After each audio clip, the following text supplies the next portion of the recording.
Breaking చూస్తున్నాం. తెలంగాణలో chicken అమ్మకాలపై bird flu effect పడింది. దాదాపుగా 70% చికెన్ అమ్మకాలు పడిపోయాయి. దీంతో మటన్, చేపల అమ్మకాలు గణనీయంగా పెరిగిపోయాయి. బర్డ్ ఫ్లూ ఎఫెక్ట్తో 200 లోపే కిలో చికెన్ ధర పలుకుతోంది. నల్గొండ జిల్లాలో చనిపోయిన కోళ్లను చెరువులో వేసిన ఘటనపై పశుసంవర్ధక శాఖ విచారణ జరుపుతోంది. ఇక ఇప్పటివరకు తెలంగాణలో బర్డ్ ఫ్లూ కేసు ఒక్కటి కూడా నమోదు కాలేదు.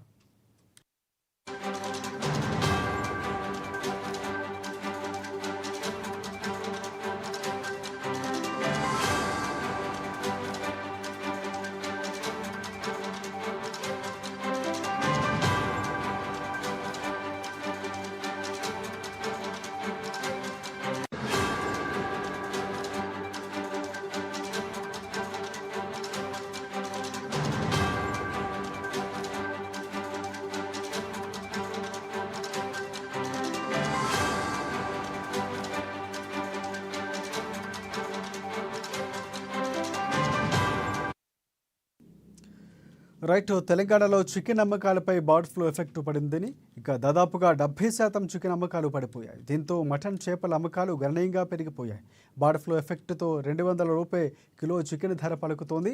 నల్గొండ జిల్లాలో చనిపోయిన కోళ్లను చెరువులో వేసిన ఘటనపై పశుసంవర్ధక శాఖ విచారణ జరుపుతోంది. ఇక ఇప్పటివరకు తెలంగాణలో బర్డ్ ఫ్లూ కేసు నమోదు కాలేదు.